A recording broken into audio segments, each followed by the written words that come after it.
I know it's one game at a time, and obviously the first one's important, but how much do you emphasize a fast start in terms of maybe the first 3 or 4 games in the Big 12? You know what, we haven't talked like that. We haven't really talked about the conference season except a little bit after Christmas before we played Eastern Michigan, and then a little bit after the game, and I didn't see him yesterday. So we'll just reconvene for the first time since the game here in a little bit. So I don't know that you talk about the league race getting off to a fast start. I think you just talk about, you know, playing well early and you know, it's such a long grind. 18 games is a long time, so you don't want to put too much emphasis on one game. But in the big picture, certainly it behooves you to get off to a good start, obviously. You've typically done a really good job with the practices during the breaks, right, of improving at that time. Was there anything specific that you guys concentrate on or something that you feel like was improved a lot? You know what, we really haven't had a chance to get into that as much as you would think, Sam.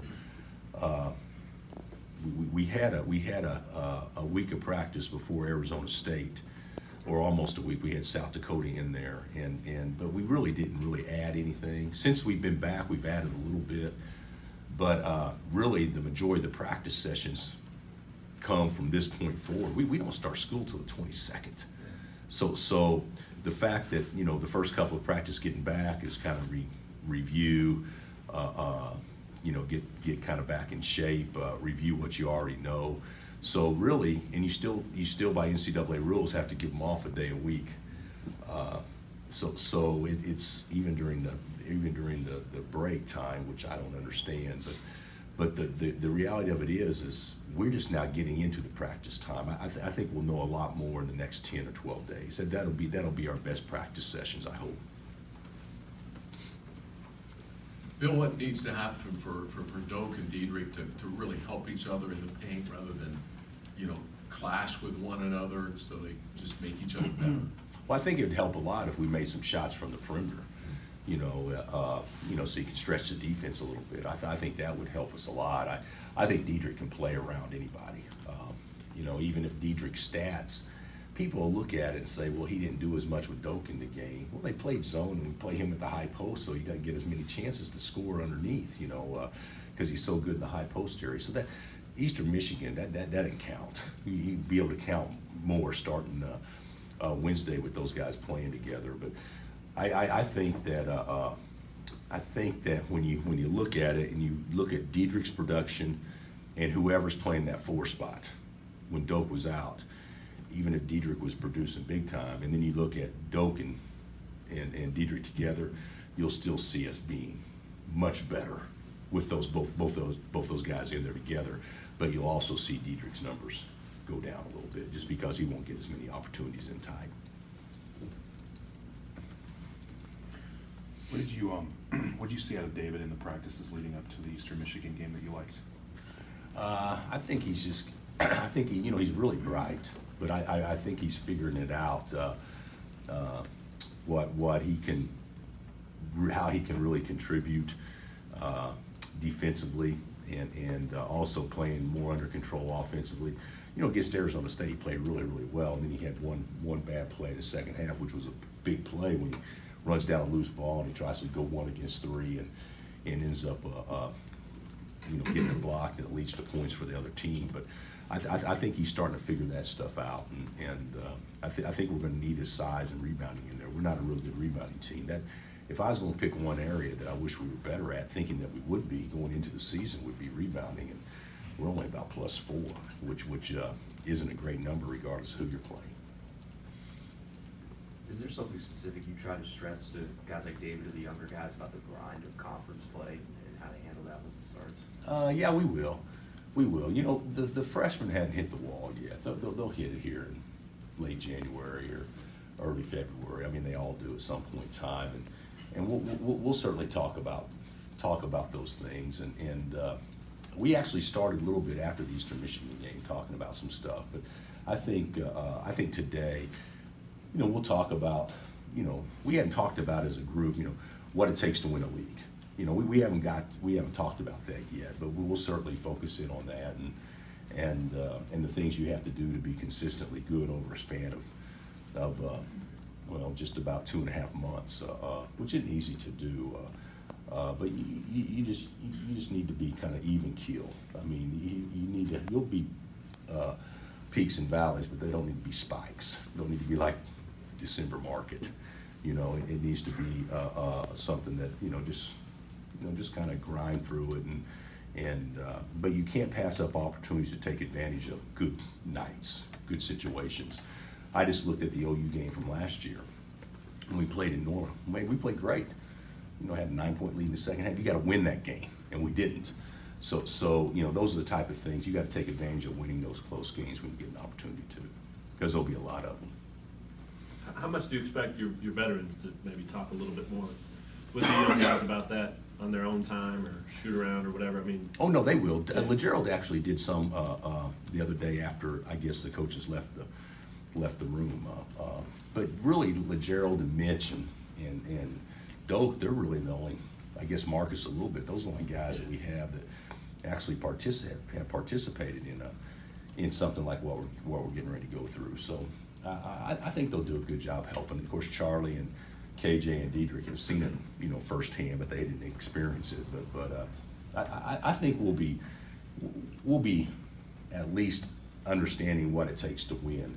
Doesn't mean you're going to play well, but certainly, you know, there's certain possessions that are just far more valuable than others. There's also a different intensity level that you have to, you know, be prepared for, and certainly much harder to win away from home in conference play than it even is non-conference, because the conference games mean more.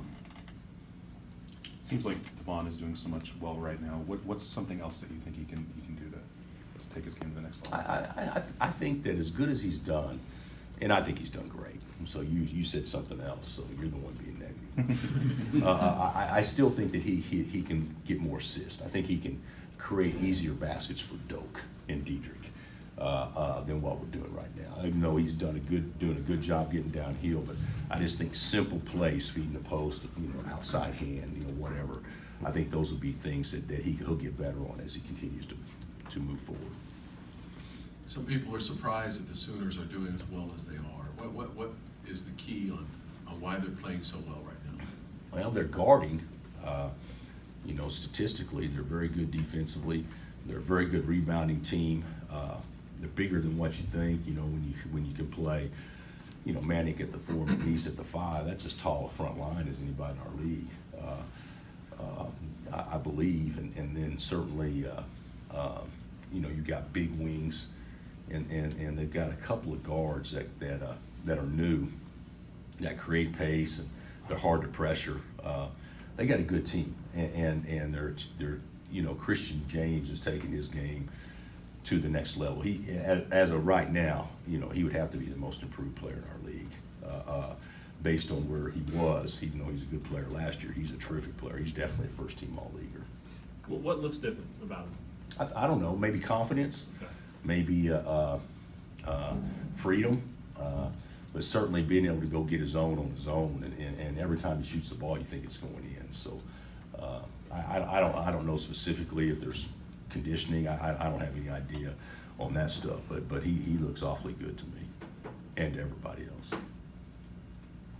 Quentin scored some points late the other night. Is there value in that? Yeah, his I think so. progress? Yeah, I think so. He had what do you have, 16, and had 7 in the first half. Made a couple of threes and tacked the hole. I thought he did some good things. So I do think there's value. You know, you're not gonna expect a guy to you know, come out and make every shot. You know, all that stuff, but he's due to have one of those games where he gets on a little bit of a roll. And the other night, you know, he played more minutes. I guess he led our team in minutes the other night. So, you know, I see him, and he's been practicing better. So I see him having some confidence and some positive momentum moving into the league. Is he playing smarter offensively? It seemed like maybe a few weeks back, maybe he would kind of get in his own head or make some mistakes. You know, yeah, I would say, to answer your question, yes, but I don't know how you can evaluate that off of one game. And the game we played, they played zone every possession, so you know, they're you know, all the shots come off the catch, and as opposed to you know, attacking the basket like you'll have to against somebody that plays man-to-man, which OU will.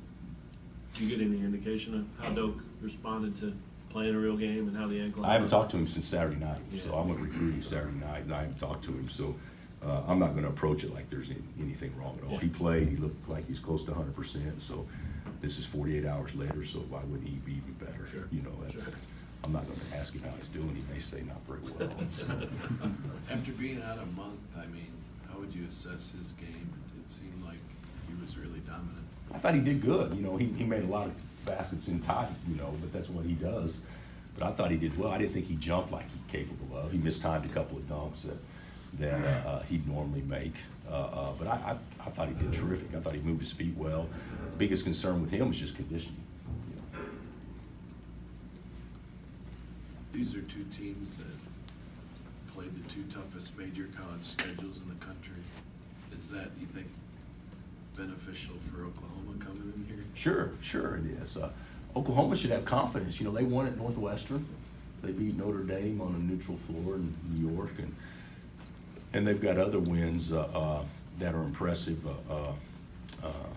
You know, they beat USC basically on a neutral court. They beat Wichita State. You know, they played unbelievable against Wichita State, and you know, I guess had them down 30-something. You know, so and even though it was in Oklahoma City, it was still somewhat neutral. So I think that they should be on a serious uptick right now, and you can tell their guys are having fun playing with each other.